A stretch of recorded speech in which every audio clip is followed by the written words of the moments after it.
in today's session, let us have a discussion regarding how we can log on to Oracle 8i.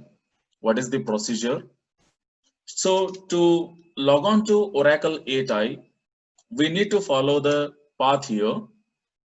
So we need to click on Start button. Within that, we have to find all programs.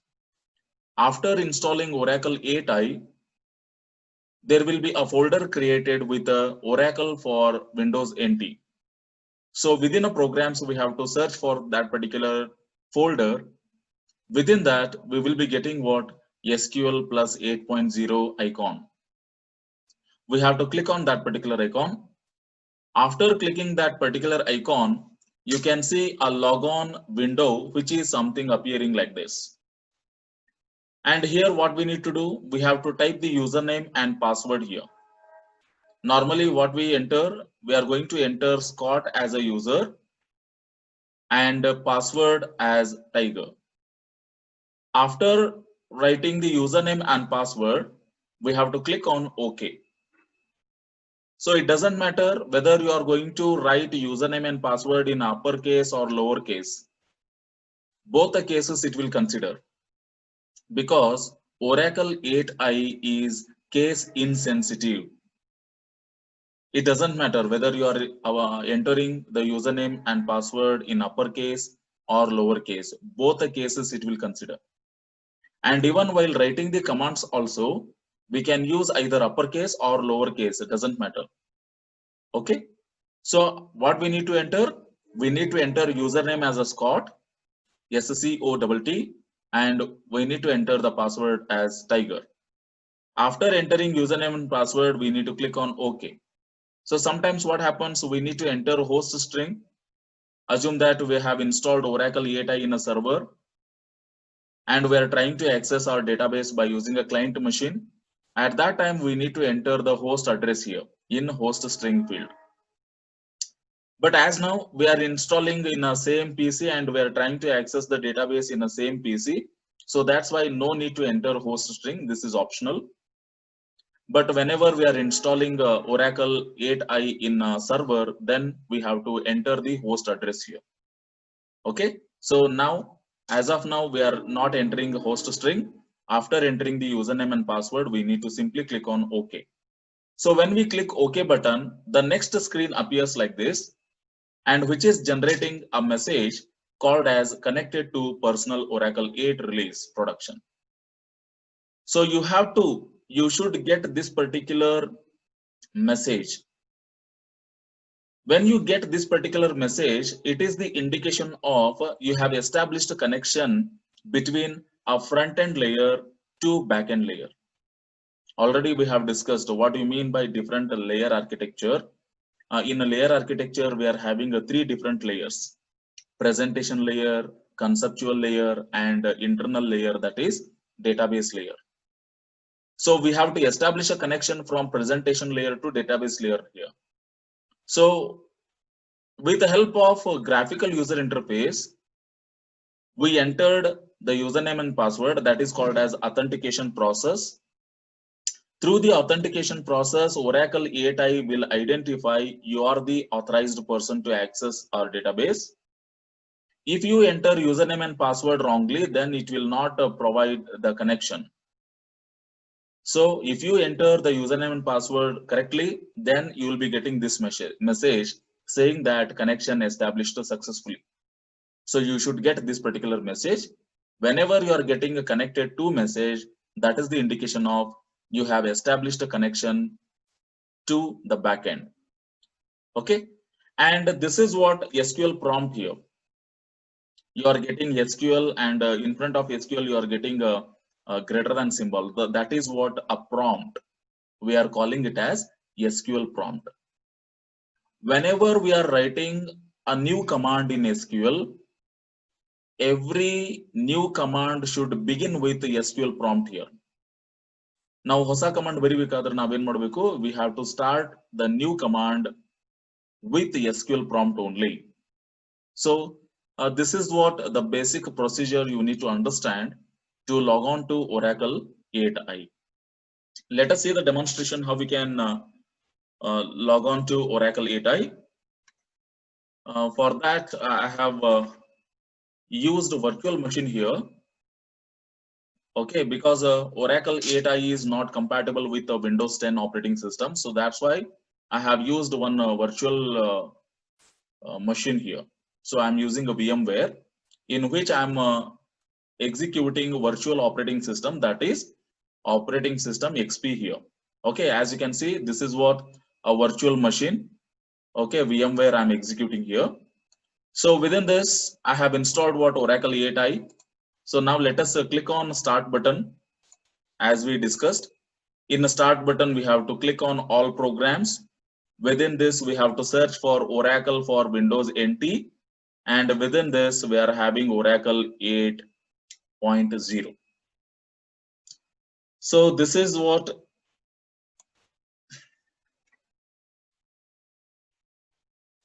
the path we need to follow. So first we need to click on start button. After this, all programs. Then we have to search for Oracle for Windows NT. As you can see here, within this we are getting what? SQL plus 8.0. As you can see here, this is what the option we need to click here. So this is the one method. So now I will click here so that it will display a logon dialog box here, where in which we can enter the username and password and host string, and we need to click on OK button. Okay. So now let us try to enter the username and password here. As I said, the username is Scott and the password I have entered is Tiger. Host string is optional here because as I'm not executing or as I'm not establishing a connection with the Oracle server here. So that's why host string is not necessary for me. And after this, if I click on OK, now it has established a connection here. As you can see here, it has established a connection. You can see this particular message saying that connected to. So this is indicating what? We have successfully established a connection with database layer. Now this is nothing but SQL prompt. As you can see here, whenever we write a new command, we should write in this particular location. So we should start writing a new command in front of SQL prompt. So this is the procedure to log on to Oracle 8i. Suppose what happens if we enter the username and password wrongly. So now let me click once again. As you can see here, now we are getting a logon dialog box. Suppose if I enter Scott here and username and password as Tiger. As you can see here, I have done a mistake here. So I have entered Scott, triple T I have entered here, but it should be what? It should be just a Scott with double T. Okay, but here I have entered what? Triple T here. So this is what invalid username is trying to access our database. So in this case, it should not establish a connection because as we are unable to find a Scott user here. Okay, so with the triple T, so we are not having this particular username. So now if I click on OK here, now obviously we have to get the error message like this. As you can see here, now it is generating error message saying that invalid username or password. That's why logon denied. This is nothing but we try to access our database with unauthorized user. There is no Scott username, isn't it? So that's why it is not providing a connection to database layer. And here you can observe here, once again it is asking username here.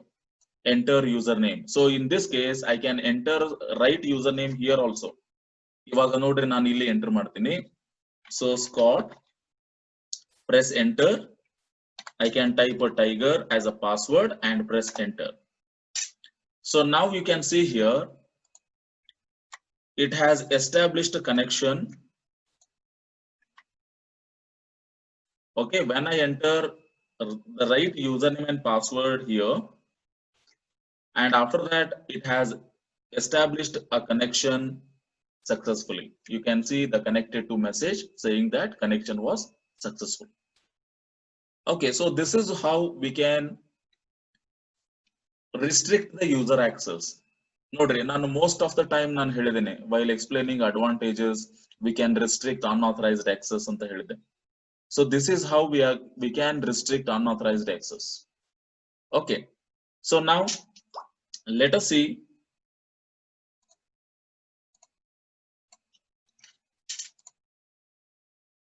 what are the different database languages we are using in Oracle 8i. Mainly we are using three different database languages. The first language is DDL, that is nothing but data definition language, wherein which we are going to use certain commands like create table, describe, alter table, rename, truncate, and drop. All these commands are used to create and alter or rename, delete the database structures.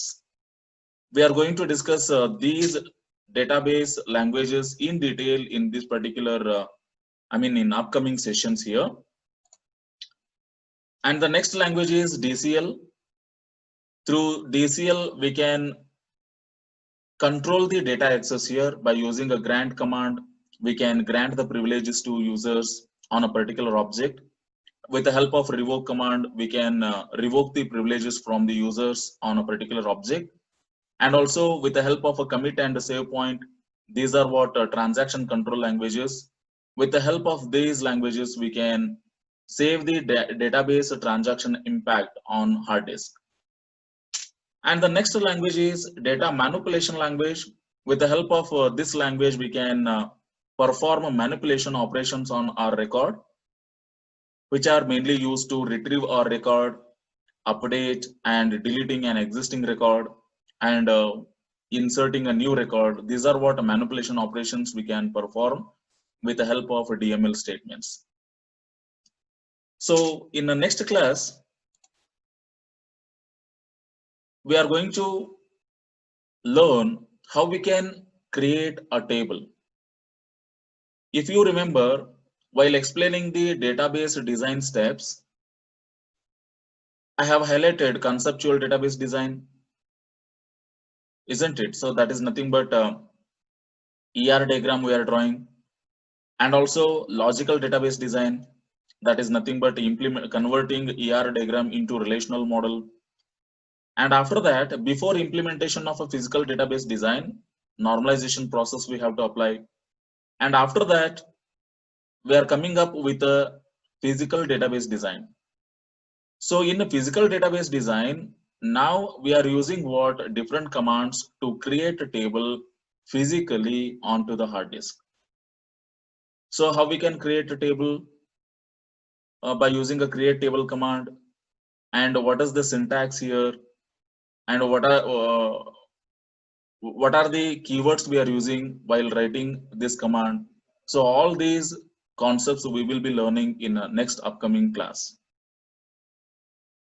So if you have not watched the database used in Oracle video, you can go through that particular video so that you can understand what are the different data types we are using in Oracle, so that it will help in creating a table structure. Hope you have understood.